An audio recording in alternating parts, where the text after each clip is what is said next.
Welcome everybody to what is the final lecture of Term 1 of RBMA 2018 here in Berlin. And our final guest lecturer sitting to my left here. There are very few people in the world who can claim to have had a hand in inventing techno, but he's definitely one of them. Please welcome Kevin Saunderson. Thank you.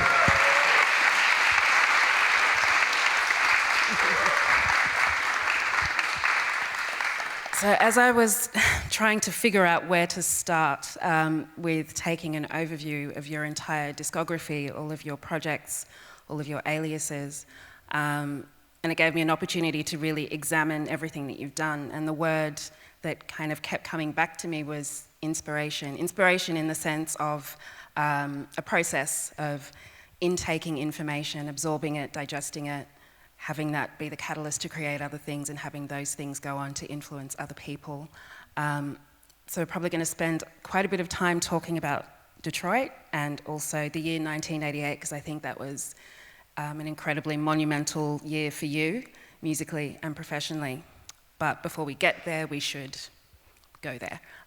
So I want us to start at the beginning. And the reason that we were playing those two tracks at the beginning by Stephanie Mills is because they relate to your upbringing and also to your place of birth. So I'd love for you to start by telling everyone where you were born and where you grew up. All right, so I'm originally born in Brooklyn, New York.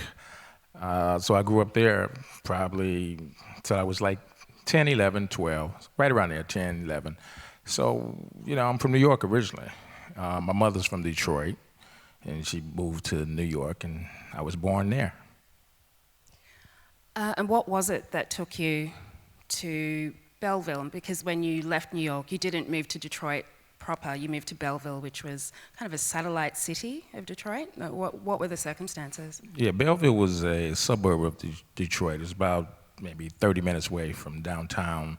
Actually, I moved to Inkster first. Inkster was the same, but a different type of environment than Belleville. It was kind of urban community, poor neighborhoods, and that's where my mother grew up. So I lived there, and I think I went to elementary 1 year or something like that. And then I moved to Belleville, which was quite different than Inkster, and it was quite different than definitely Brooklyn, So my mother got me out of Brooklyn because I was just around a lot of negative energy, and I think she wanted to make better for me. She wanted me in a different environment, so she decided to vacate New York, and she moved me back where she was from. And I understand that it was something of a rude awakening for you in Belleville. It wasn't a particularly diverse community, and I believe I read in an interview that you did that it was kind of the first time you became aware of what racism was. Yeah, definitely. When I moved to Belleville, I moved into a nice, middle class neighborhood around lakes and stuff like that, and it might have been 3 or 4 black families that lived in that whole kind of, they call it a subdivision, so it might be, 150 houses, whatever. So one day, I used to always, I wake up, whatever, I'm doing whatever, I look outside, and I see all this trash in my yard, and I'm like, well, how'd I get there? So, but it was continuously.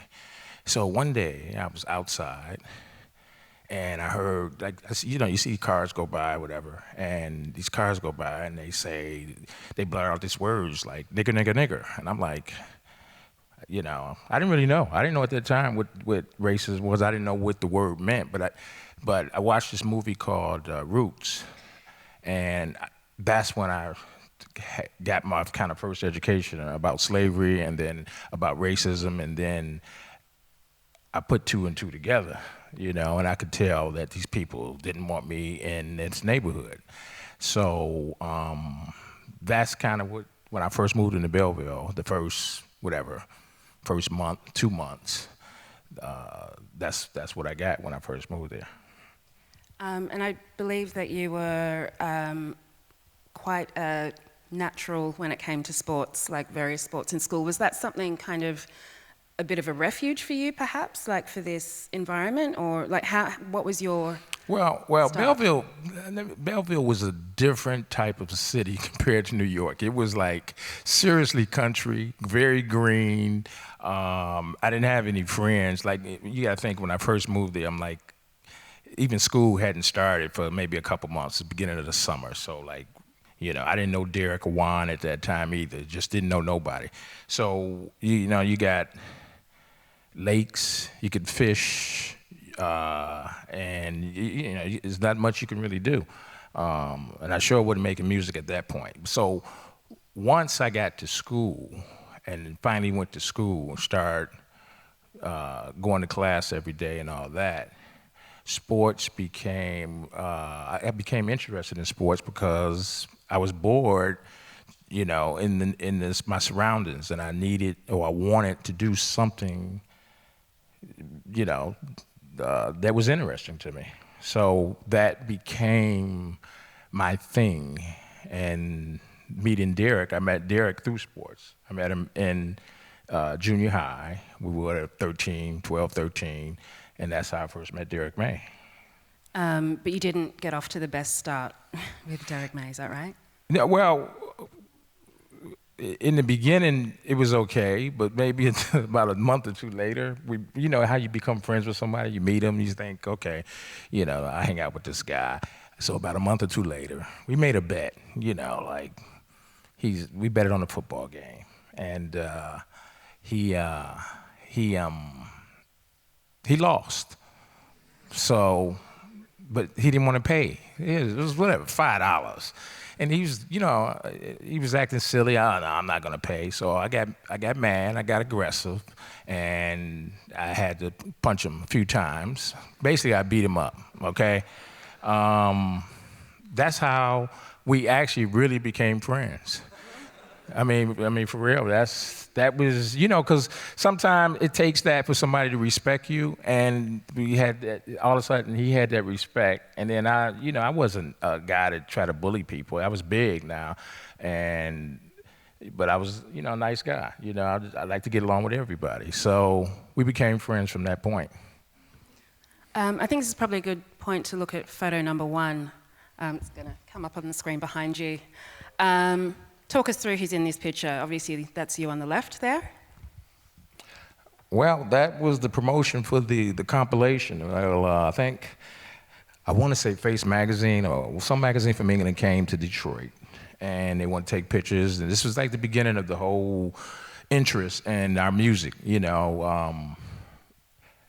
and we just, that was probably one of my first pictures taking this, And so this is the three. So three obviously people, Derrick, yeah. and then Juan is over there, and that's the beginning almost. Yeah, and my understanding is that Juan was a few years older than you and Derrick. Yeah, Juan was. Let me think here. Juan is definitely 2 or 3 years older. So yeah, definitely. Mm. And how? Okay, let me put it this way. I understand that Juan was the first person to start experimenting with making music. No doubt. In the very, very early 80s. When did you first get a sense that he was kind of tinkering with these machines and tinkering with sound? Okay, so as I was explaining about Derrick, junior high school, we became friends, we were playing football. There's Juan's brother, Aaron Atkins, also was playing sports with us. So we hung out together because we played sports together, and we kind of hung around each other. So I would go over to Juan's house and Aaron's house because he invited me, he invited Derrick. So we kind of hung out over there, and that's where I first met Juan. And Juan was like this kind of, in school you've seen him, but he's older. He didn't got time to be hanging out with us. He's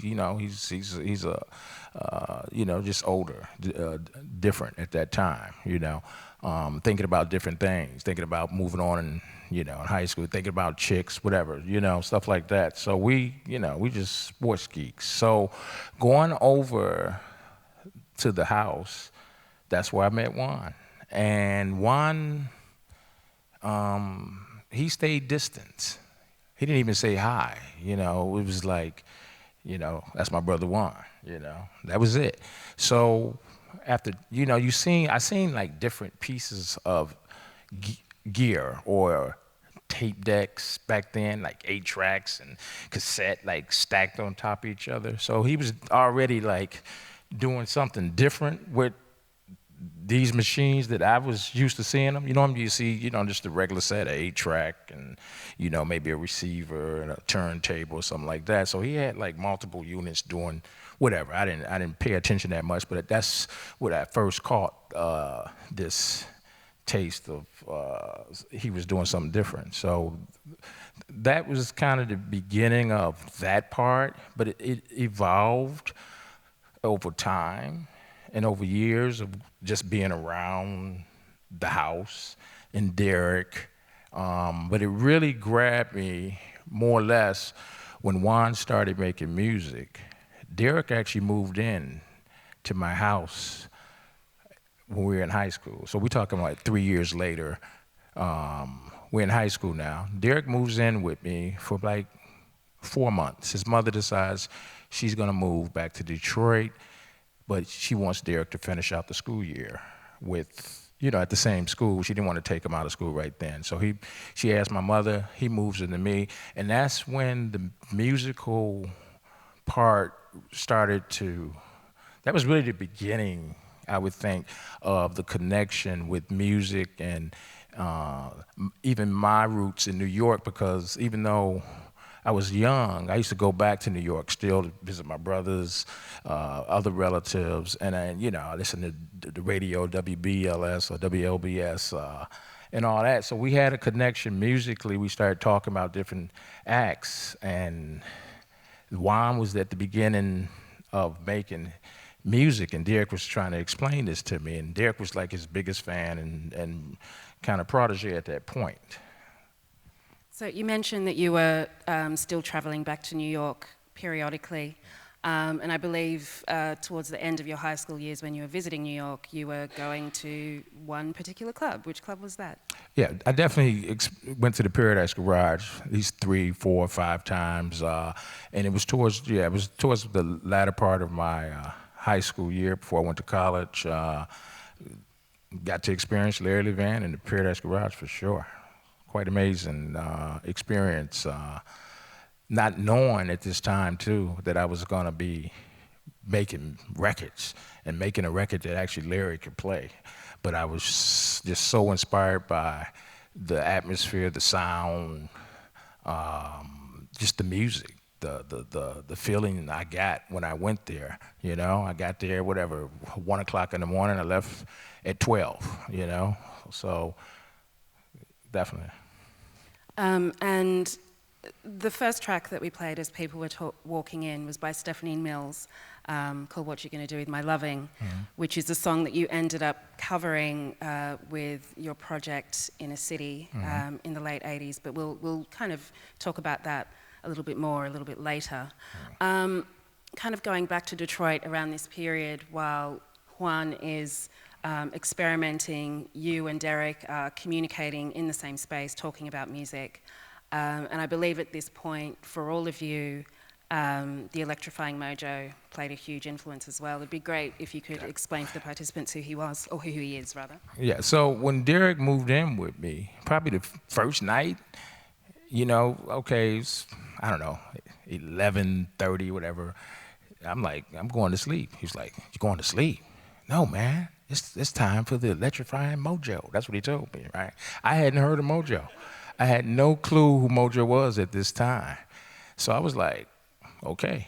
So he cuts the radio on, and that was my first experience. So Derrick introduced me to the Electrifying Mojo, to listening to the Midnight Funk Association. That's what he called it. And that's how my influences that came really was from New York, and then, you know, I'm around my mother, so I'm listening to Motown stuff too, because that's what she grew up on. But, you know, I really, you know, listen to a lot of New York stuff when I can. So, but that's when my musical taste, it got broader. I started hearing different music, the way he introduced music, the way he played music. Mojo would play albums, when you used to hear maybe one song or maybe another single, what Mojo played, you know, he had this theme with Star Wars and all that kind of stuff, and it led up to this great intro that led into whatever he was pushing that night, whether it was Prince, Parliament Funkadelic, Kraftwerk, B-52s, all that stuff got introduced to me through that channel, through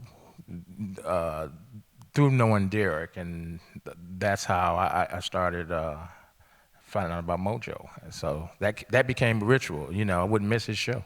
Yeah, I mean, it was every night, right? It was. I can't remember that part, but I can't remember, was it every night? Was it every night, Mike? John? Okay. All right. So yeah, it was every night. So wow, just some great music and some great times. I'd actually love to play just a little rip that I found of Electrifying Mojo's very cinematic, very over-the-top radio intro. I think just to give people a sense of the world he was building and also the community that he was building with the Midnight Funk Association. So I'm just going to play around a minute or so of this intro.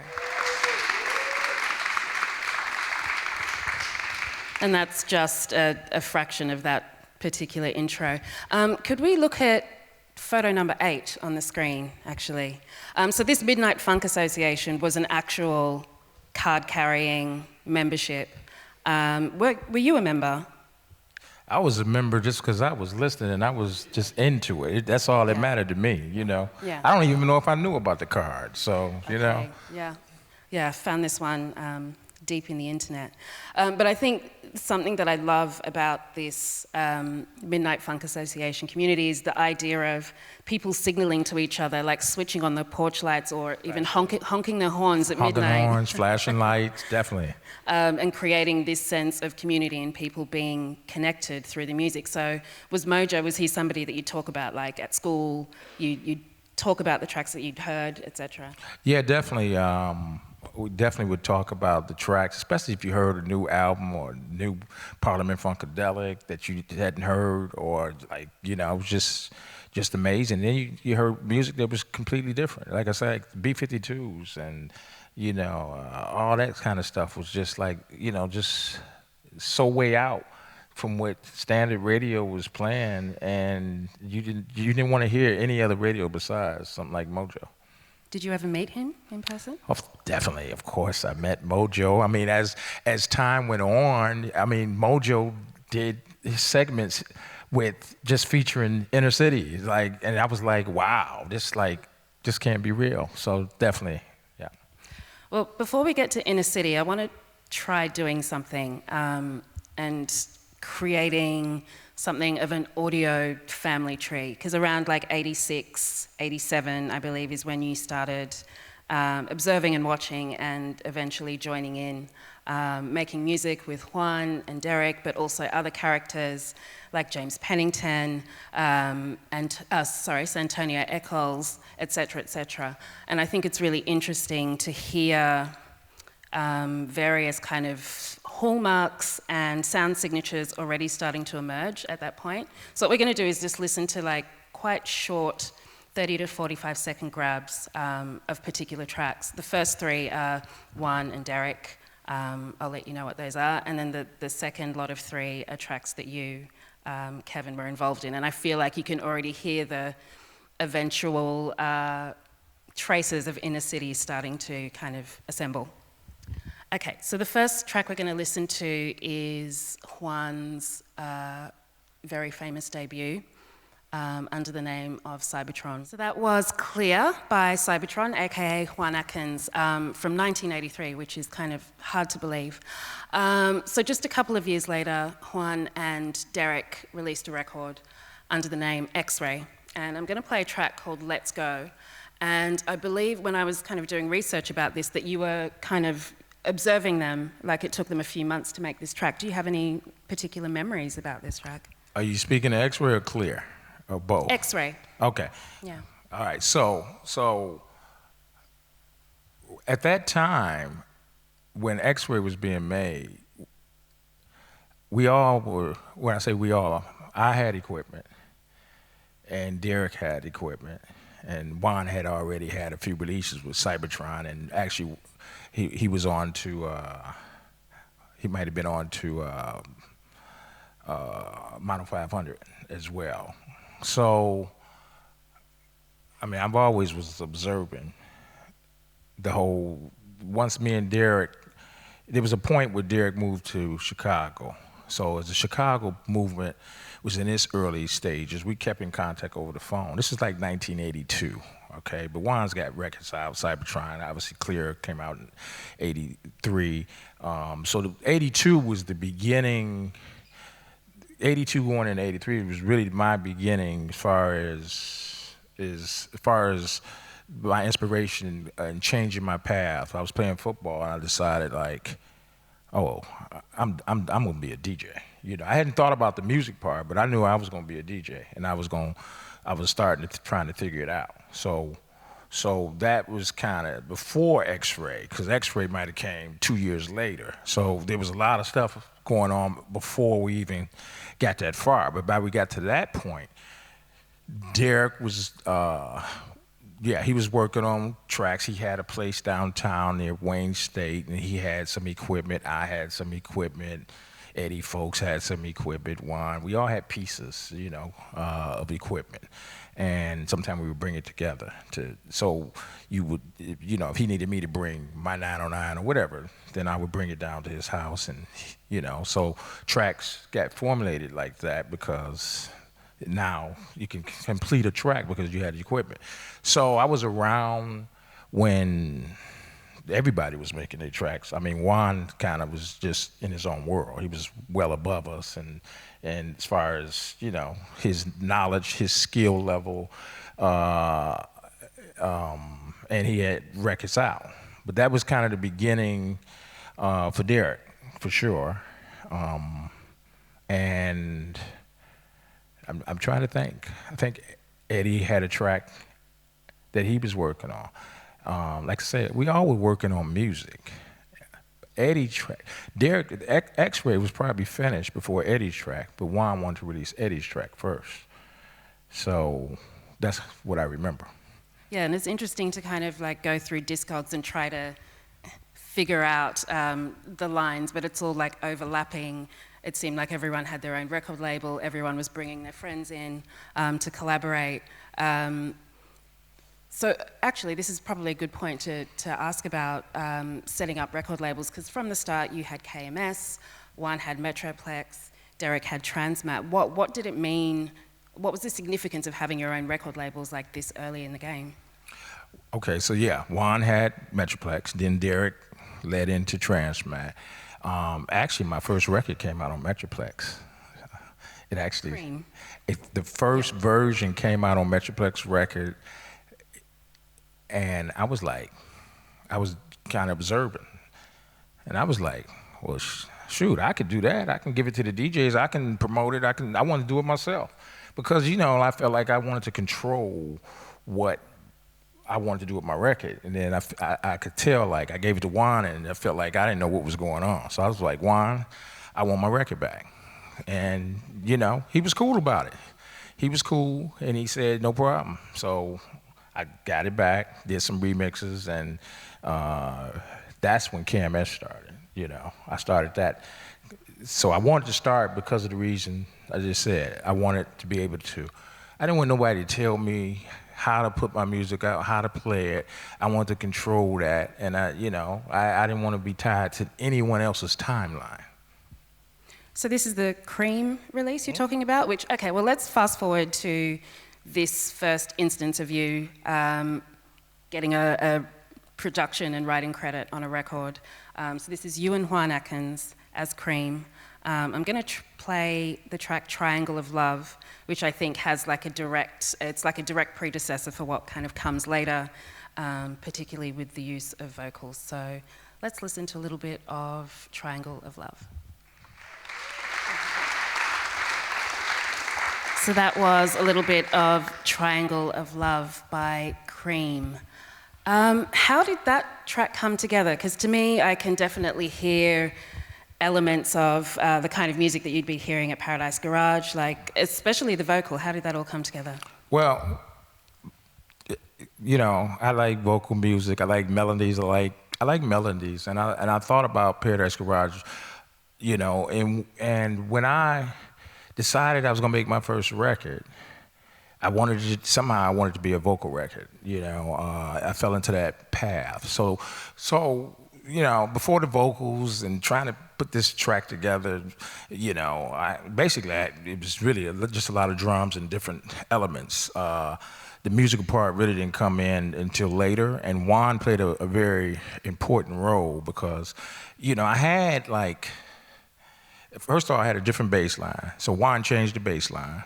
So what I told Juan is, I got this track.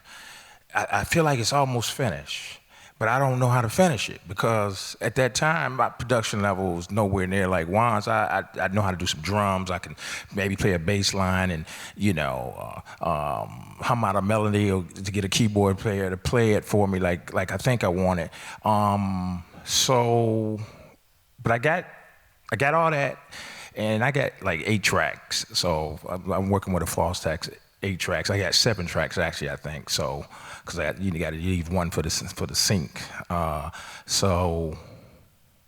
I don't know how to finish the track. So like everything is planned. There's no arrangement. It's just like, you know, everything is just playing straight, and I got my drums and my rolls, and everything is just going. But I'm like, well, what do you do from here? Because I never actually seen anyone finish the track. You know, we all got together, and you could see Derrick and everybody working on stuff, but never knew how to finish it. So Juan, I called up. I told him I needed him to help me finish the song. So Juan basically said, all right, well, how much money you got? That's what he said. I said, man, I ain't got no money. He said, well, what kind of pieces of equipment you got? So I had a sampler, and I wasn't really into using samplers, so I just had this sampler. It was a Kai 800 or something like that, if I remember correctly. So I said, I got this sampler over here. He said, that'll work. So he came over and finished the track. But now I see Juan, I'm right there with him, so I could see like how he mixing and how he arranging. He decided to change the bass line, which later I found out was kind of like an influence from New Order. At the time, I didn't even know, you know. But he mixed it, and I was missing those elements, like how to mix it and take it to 2-track and make sections and splice it together to your arrangement together. But I had no clue about that part. So once Juan showed me that, I was off and rolling. You know, I knew what to do, and I mean, this is my first production, but things elevated for me because now, you know, I got a record company, I mean, it came out on Juan's label first, but eventually I had my record company, and I was able to, I didn't need nobody to show me what to do no more. So now, there was no holding me back. So in this period of having this masterclass from Juan about how to finish your tracks, and realizing that nothing was holding you back, you kind of went into a period of like high productivity, I understand. I believe you also needed to replace a vocalist. Was it the vocalist from that particular track who... Well, this track, the vocalist, I replaced her on the new version I released on my label. I worked with a guy named Dwayne Bradley. He played on the radio too. He played like daytime, more or less. He did mix shows, and he was a decent ear for production. He was a good guy, and he was a fan, and he was into, you know, he was like a New York version of, he was like a New York kind of. He was a Detroit guy, but very New York-y as far as the music style he played, and it seemed like influences and the way he thought about production. So I worked with him on that next record, and he's the one that was like, well, we need to work on these vocals. And, you know, that's when I brought another vocalist in for that project. But then it changed again when Inner City came about, because she became very into just wanting to sing gospel. So that was really my last time working with that singer. And so at this point, enter Paris Gray, who I believe you were telling me yesterday, you sent her the track, she wrote the vocals for Big Fun and then sung them to you over the phone. Is that right? Yeah. So in between all of this, so I went from Cream to working with Derrick and James Pennington on a track that EP at that time, and then I went into Reese in San Antonio. So I had a few things going on, but it was more underground. It was different. It wasn't, I wasn't trying to be vocals. If it was vocals, it was my vocals, like Bounce Your Body to the Box, stuff like that. Just One Another Chance, and then Paris came about as I had this music that I had already been working on with James Pennington that became Big Fun. But she did write the lyrics, and she sung it over the phone. I listened to it, and I brought her to Detroit to do the vocals. And we had to go to Juan's studio because I needed more tracks again. And Juan played another significant role. He mixed it for me. I knew how to mix at that time, but I was like, I was all over the place, making tracks, doing this, So Juan, he did the mix on it, on the music that was, it was already there, and he finished it for me. But that particular track kind of joined the archive of things that you were working on. I'm talking about Big Fun here. But it wasn't until another person kind of entered the picture by the name of Neil Rushton. It'd be great if you could talk about how you first encountered each other. Yeah, Neil, he became my manager eventually, but I first came in contact with Neil through Derrick May. Derrick May met him because Derrick had Strange Life going on, big buzz. Neil contacted Derrick, said, "Hey man, I want to license this record," and Derrick was like, "It's too late. I'm already gave it to whoever he had, signed it to." And so Neil told him, like, "Well, if you ever run into any problems later on down the line, or he said, if you ever have any issues, anything, you need some advice, just give me a call." So Derrick ran into some issues, got in contact with Neil. They started building their relationship, and Derrick actually ended up going to England. Meet Neil. He met Neil and hung out there for whatever, a week or two, came back, kind of told us his experience in England and what was going on over there and the music he was hearing from us over there and Chicago and all that, because he was the first one to travel like that. So, we went off his word, basically, what was going on over there. And basically, Neil ended up coming back to Detroit to meet myself, Juan, Eddie, just the whole crew, Blake Baxter, I guess Mike too, members of the house, and whoever else I might have forgot at that time that was on that album. But he listened, he kind of met with us all separately, listened to all our music, and Big Fun was one of the tracks I played for him, that ended up getting licensed on this Detroit Techno compilation that eventually came out with Big Fun on it and all the other Detroit producers, DJs at the time. Yes, that compilation was called Techno, the New Dance Sound of Detroit. And from what I understand, I don't know if it's like myth or reality, was that Neil Rushton had put together a compilation of Chicago music, and it was Chicago house, and the intention was to call this Detroit house, but at some point the word techno was adopted. Do you have any insight about that? I don't really remember, but I know Juan. This is what Juan tells me. That's what I hear, that it was called house, or the sound of Detroit house, whatever it was called. And Juan said, no, this is techno, Detroit techno. And so that's what Juan says that he told Neil, we're gonna call this Detroit techno.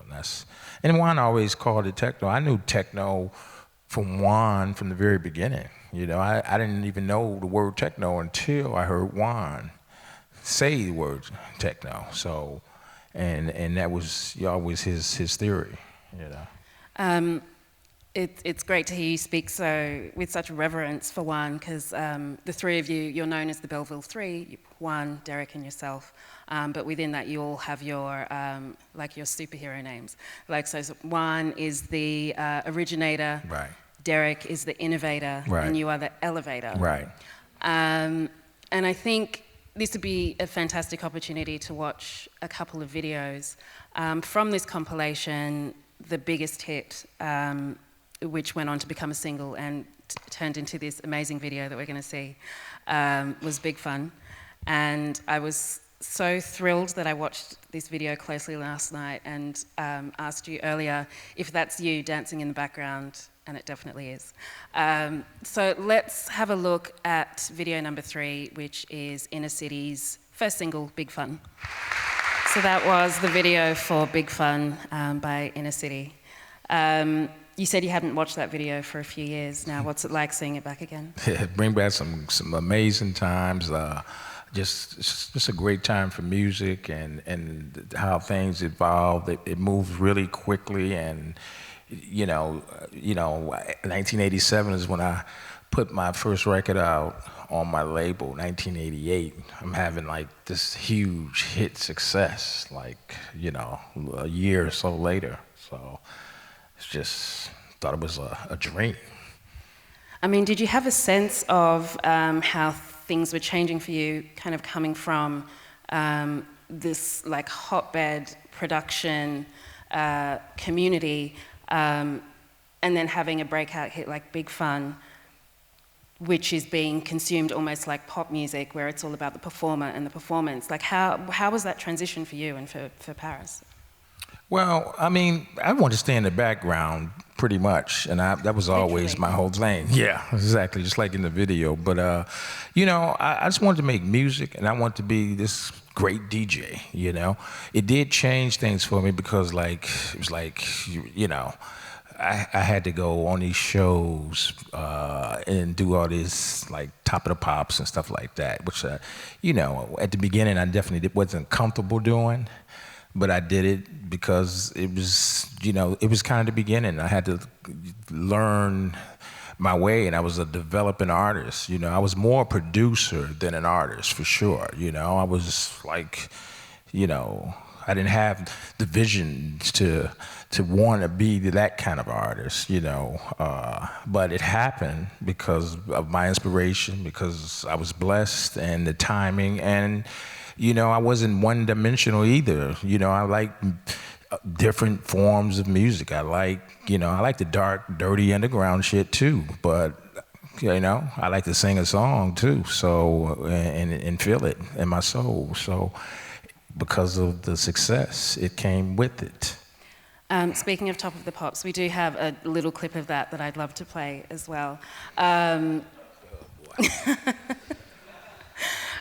But of course, you had this big breakout hit, and at that time, it was kind of like towards the beginning of 1988. Is that correct? It was like September, October. The record might have came out. Okay. But it was, it came out on my label. It came out on the compilation, so it was bubbling like crazy throughout the whole summer. But of course, as is the case in record label land, big kind of major label land, if you have a hit, you're expected to deliver another hit, which you did with Good Life, which alongside with Big Fun formed the basis of this album. And I think it's worth mentioning just how popular this album and these tracks were. I think 8 of these tracks made it onto the British Top 100 in terms of things. Yeah, I don't know if it was 8. It's definitely 5 for sure. I believe 5 for sure, but. And you had a similar kind of success in the US with the Billboard dance charts as well. Definitely. Okay. Well, let's have just a little look at this video from Top of the Pops, because I think it's worth reinforcing how much of a crossover act Inner City had become. So if we could let's just play like a minute and a half of this video of Inner City performing Good Life at Top of the Pops in December 1988.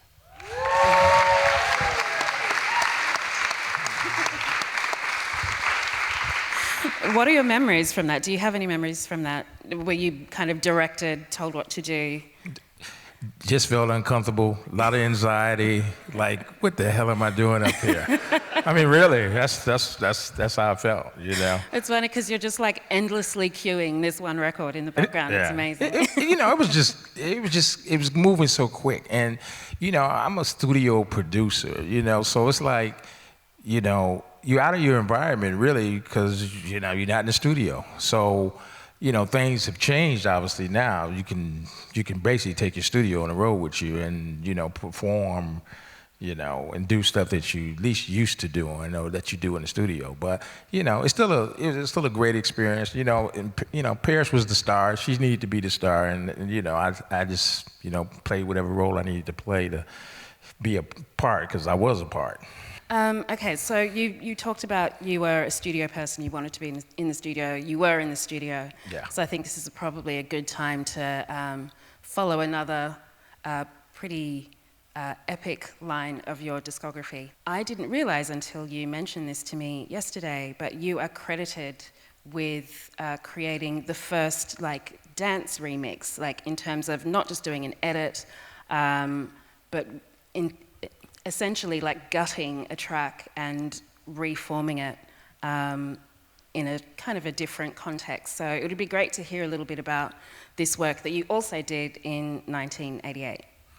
Yeah, you know, I went to England as Neil was trying to get me work or in the market, and so he asked me, you know, and I think Derrick and also did we want to do some remixes while we were over there, you know, like trying to do a little DJ tour. You know, it's early days and promoting the Techno compilation. So early '88, I took on this project called the We Papa Grow Rappers, and it was for Jive Records. And I hadn't heard the track. You know, these days you listen to the track, you decide if you want to, you know, do it. But it was like, you know, it was just like, do you want to do a remix on this track? So it's like, sure, I'll do whatever. You know, I'm here, and you know, I wanted to make time go by while I was there and do something with my time at the same time. So I worked on this track. I went in the studio, heard the track for the first time. So I was like, what in the hell I'm gonna do with this track, you know? I mean, that's I didn't know what I was gonna do with it because I was used to making music, my music, not like taking somebody else's tracks and trying to make them work for me, you know? And then I knew like, okay, people like Shep Pettibone and Jelly Bean Benitez and all them was doing remixes, you know, a lot of disco stuff, which extended it and made it, you know, made it easy for DJs to play. So I had a challenge there. If I was gonna go that direction, I felt like it wasn't anything that I would play myself, or I couldn't even, if I edit it and make it and extend it, it still wouldn't fit to where I wanted to get. So my approach was to lose everything and to make a track and make sure it was in the same key and take a bit of the vocals and use it over my track. And that's how that kind of happened.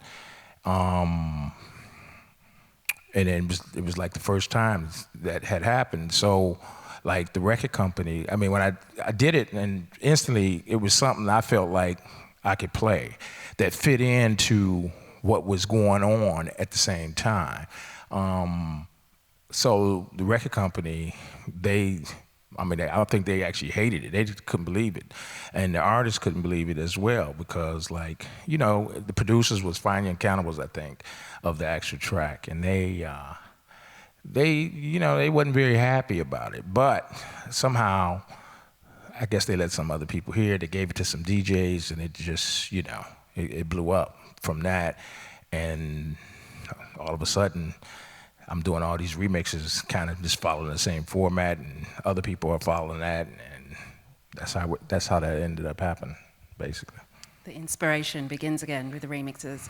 But I think that we should listen to just like a little snippet of the original version of this track, which is called Heat It Up by We Papa Girl Rappers, which is a British kind of hip house duo, twin sisters. And then we'll listen to your Detroit house mix directly afterwards.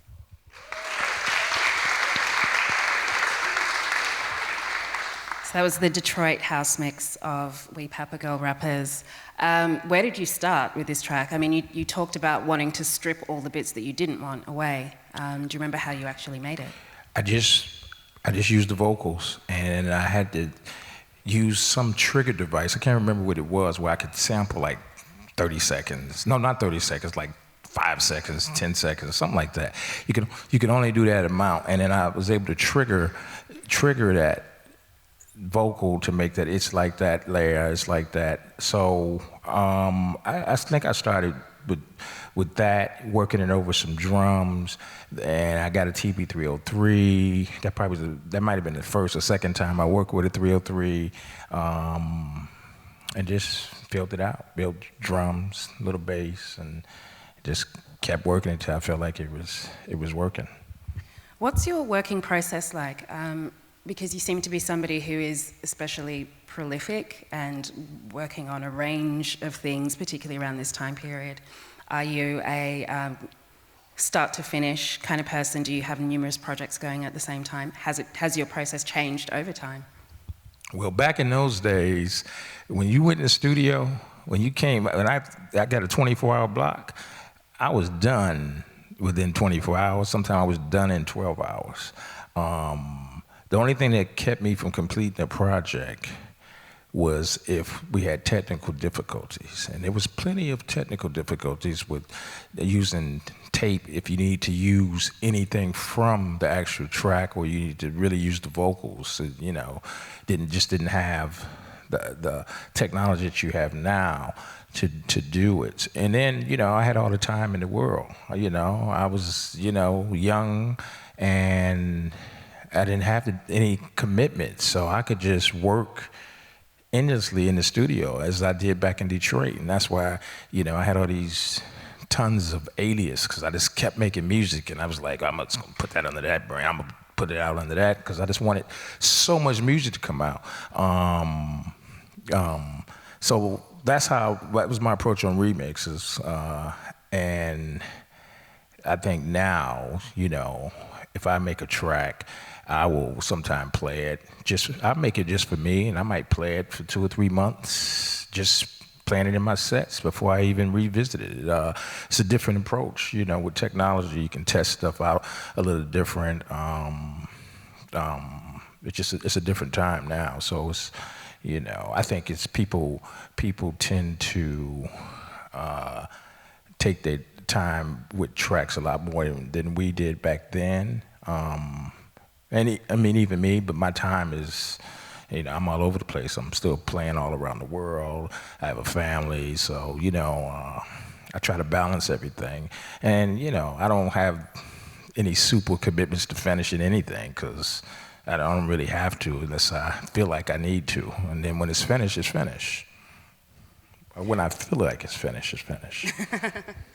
Okay, you mentioned your aliases, and I do want to talk about Reese in particular, but you also just mentioned your family, and I think it's worth noting that KMS Records and Inner City has become something of a family affair. You have, is it two of your adult sons who are on the same path as you?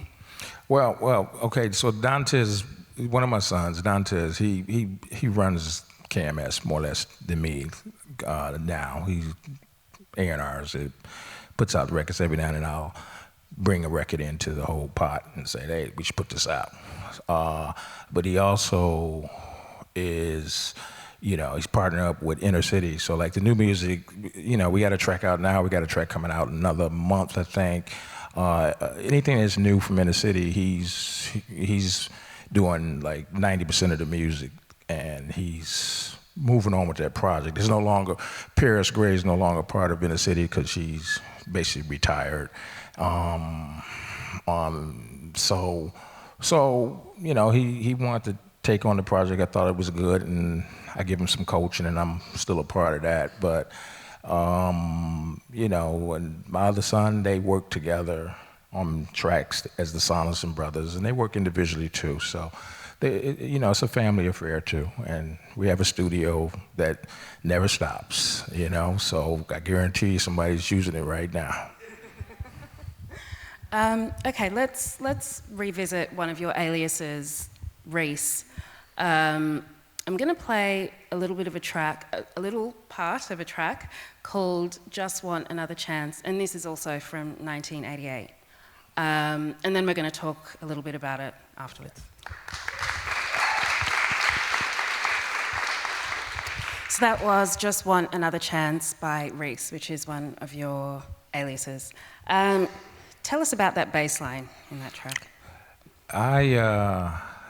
When I was creating that bass, I was just thinking dark, deep, I was thinking Paradise Garage, and I created it on a CZ1000. So I just, got into the parameters, which I always enjoy doing, because sometimes when you're creating sounds, it can inspire you to play a certain way, or you hear something that inspires you to play something on top of that. So, and you can also change your direction. I played lines that, were just okay sounding, but all of a sudden I get into the parameters and I've morphed that and changed it in a way where all of a sudden it's like amazing, like the line where you wouldn't think like I would get that out of it. So it's just experimentation with no rules. It's as simple as that. And so this particular bass line was taken to by drum and bass producers and jungle producers in the UK. So what I'm going to do is I'm going to play a little bit of a track called Terrorist, which is by an act called Renegade, which was Ray Keith and Gavin Chung. And this is from 1994, and you can hear that exact same bass line in this track. So let's have a listen. So this lifting of that element of your track came out 6 years after Just Want Another Chance. At what point did you become aware that this bass line, and then after that, the bass line treatment became the Reese bass line, which is such a staple of drum and bass and jungle music now? Well, I used to hang out in London a lot, and I used to hang out with Fabio and Groove Rider. So I used to, they used to always talk about, oh man, your bass, your bass. So until I went actually to hear him play, and seemed like every 3 or 4 records, it was every track I heard, it was some form of that bass sound. It had been sampled of mine or replayed. I don't know what year. Whenever they was at, I think it was at Heaven. I don't know what the night was called. It was in London, and but I recognized it through them before I didn't know, because I was just hanging out and listening to them play drum and bass, and I was like, wow, every 3 or 4 records, here come another Reese bass, So it became definitely a staple, and it sat in there for many, many, many tunes, I know that. So, it was also a compliment in a way, it was, hey, they didn't create it, but they was able to grab it and use it creatively. Yeah. Okay, so the last kind of section that I want to talk about, which I think brings this conversation, rounds it off quite nicely. You talked about you hanging out in the UK with, big drum and bass DJs at that point in time, people who were taking music that was kind of coming from that hardcore continuum and elements of ragga and elements of techno as well. You have another alias named E-Dancer, which is known for being quite no-nonsense, tough, dark, dance floor driven tracks. That's an alias that first arrived around 1991. But what I would like to play is, okay, so there's a pretty well-known track of the E-Dancer discography from '97, I believe, called Velocity Funk. And again, through deep diving into Discogs, I realized that this is the origins of this track is a remix that you had done for the electro-funk group Cameo in 1991.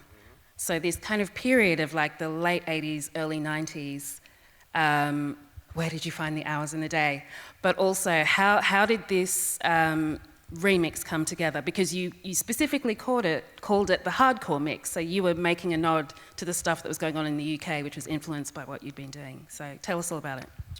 Well, yeah, I was hanging out in the UK, so I would go to raves and all that, and part of it I really liked. And some of the music I really hate, but there was elements that was, you know, interesting, and sections that was really good. So I was influenced, I would say, subconsciously, and when I got into the studio, especially I was working on a remix, I was like, I'm just gonna mess around with this, you know, and see how it come out. And I ended up liking it. So it was Cameo, and I thought it was just a bizarre mixture of music and the kind of artist, because I grew up listening to Cameo, you know. So the record company released it, but you know, like majors especially back then, they didn't really know what they had. They might put it out there a little, promote it, under-promote it, whatever. It kind of floated out to some people. Many people didn't get it, so I decided to just go back and redo it and use it as an e-dancer. That's how, you know, you notice that, and then the changeover.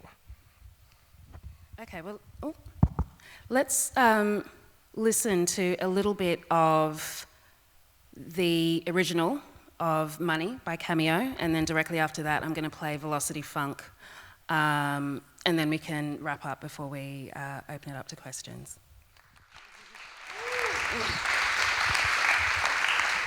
I mean, it's almost impossible to imagine putting those two tracks together, but with the remix which you did, which unfortunately I don't have, you managed to do that.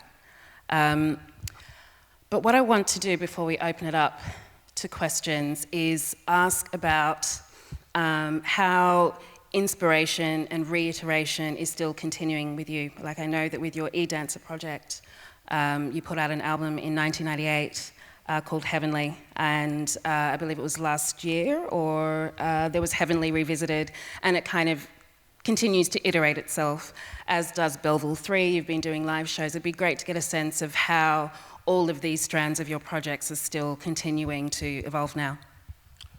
So, well, I'm not gonna have like 10,000 aliases like before. So really, you know, I'm really just doing inner city, and I'm doing e-dancer now. So what I decided when I play e-dancer, I decided, like, I don't know, a couple years ago, I want to revisit it, you know, and do some tweaks. But, you know, sometimes, like, the new generations don't find the music from the past. So I thought, like, what's a way to connect the two, and then maybe they'll go back and find the original album if they like what they hear with the new album. But the new album is really still mainly the old album, with just some modifications as far as mixing and slight arrangement things, maybe adding some fills. I did stuff like that with Revisited, you know. And I also added 2 or 3 new e-dancer tracks to that record as well.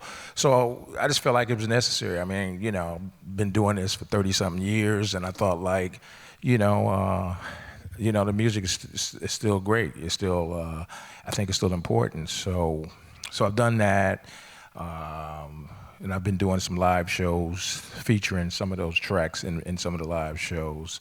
I've also worked on another version that's going to be coming out that's totally down-tempo, totally ambient, very relaxed but very strong, with the same music.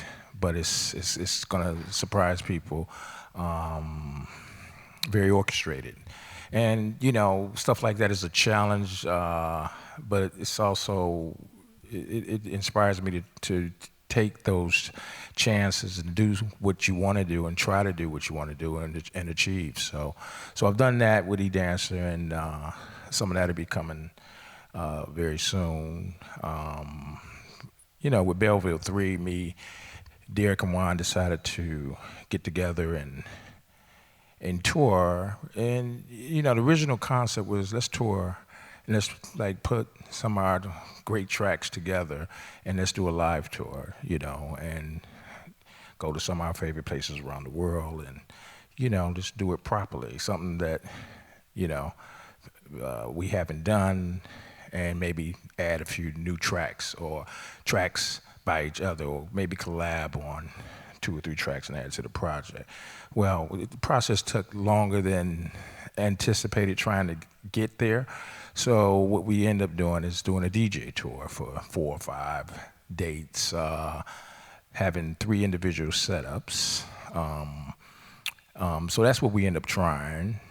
It worked 50% of the time. I mean, when you do something like that, it's totally an experiment.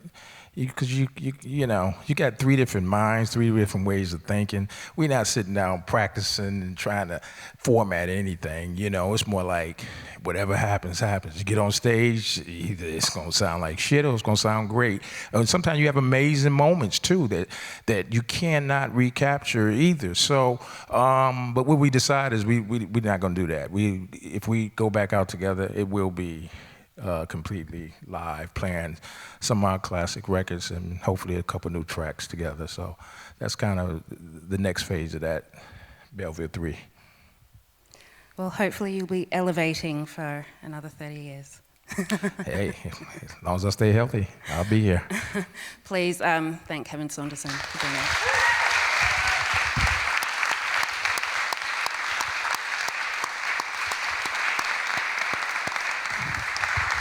So at this point, we'll open up to questions, particularly from our participants. If you have any, please raise your hand.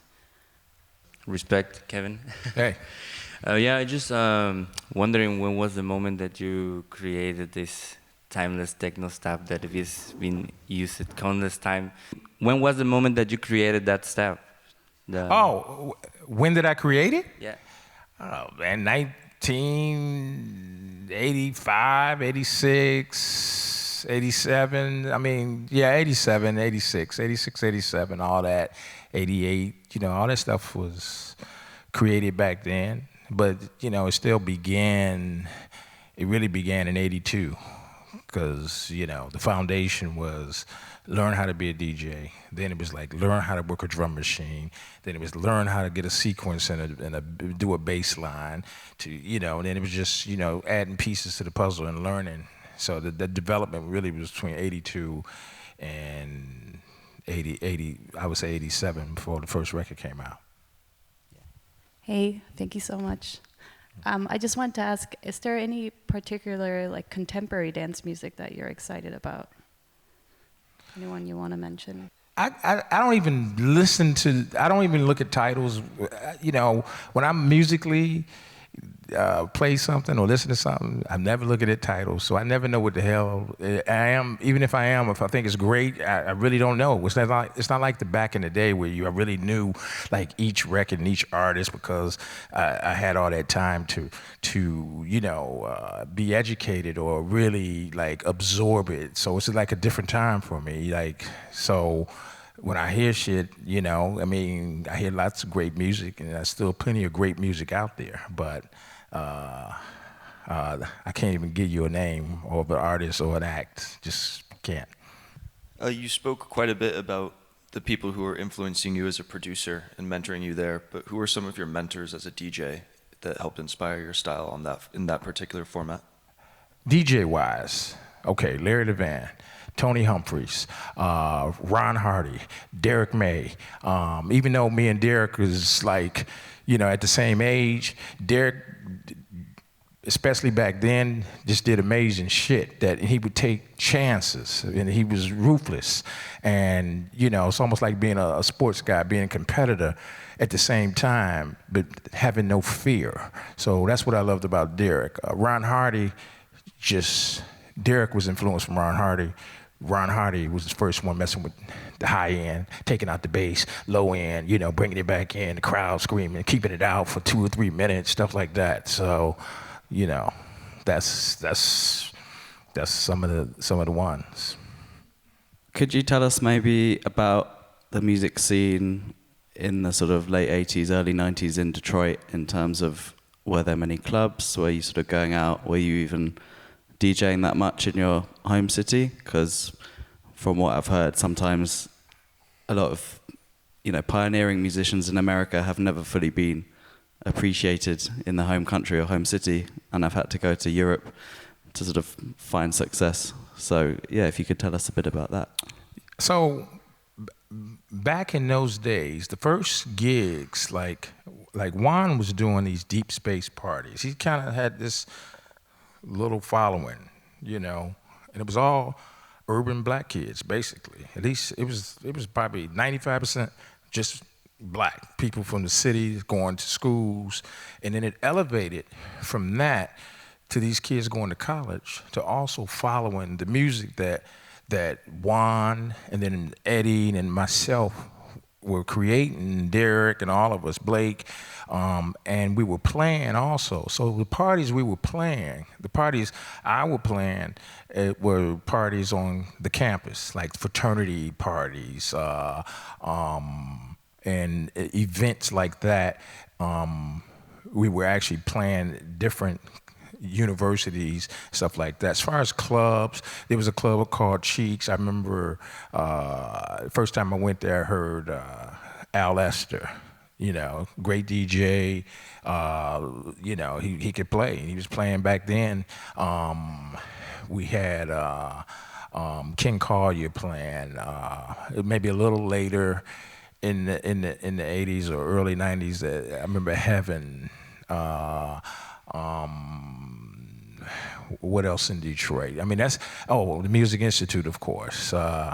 Music Institute was where Derrick residency. It started out as me and Derrick residency, but because of inner city, I kind of got dragged out of the Music Institute to touring within the city, and a guy named D. Wing ended up taking my spot and playing there. Because it was an every week thing. That was like the place. That's where Richie Hawtin and many people came that was within the surrounding area to be inspired and hearing all this great music from Detroit and from Chicago and from wherever. So that's kind of what was happening at the time. But we did have to go overseas, and it was a gap for me because of inner city. Like some people didn't even realize that I was a DJ. You know, it took a while to kind of reestablish myself as a DJ. But we had to go overseas to really get that love. And then it turned around with having our own festival in Detroit. And I think in the U.S. it's better. Much better than it was years ago. Now, today, I play probably more in the U.S. than I play in Europe, and that's was unheard of.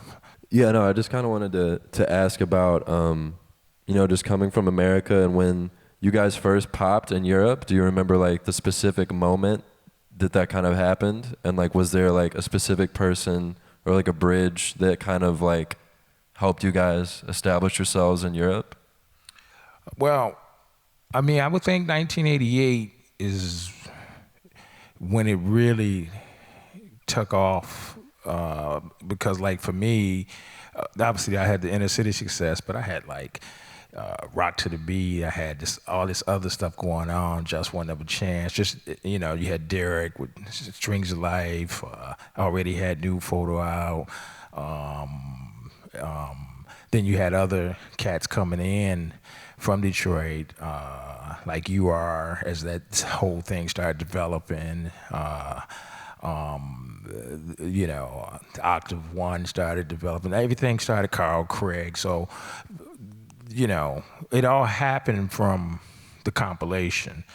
It all happened because England, they jumped on board, and Neil Rushton was the person who introduced us. So that's the specific person who kind of got us over there, even though we were over there in a way, but it got us the deal that triggered other things, because we triggered ourselves, because we put out records, we DJ'd, and we controlled our own labels, so no one could stop it. It's just where it was going to be placed in the end. As somebody who had many aliases, I'm just curious, how did you come up with the names? man, I would just sit back and listen to music and just daydream and just feel like, that feels like that. This feels like that. And then, you know, like, and then sometime I wanted it to be like, she had mentioned like, there was some influence with the UK rave scene, right? So like Tronic House was like, that was specifically, I was gonna use some breaks. I knew like, I'm gonna start this track out, I'm gonna mess with some breaks and chop up some breaks and try to include that type of thing in there. But, you know, just sometimes I create the music and then came up with the alias. It wasn't really, I came up with the alias first, it's just like, you know. Whatever fit the music.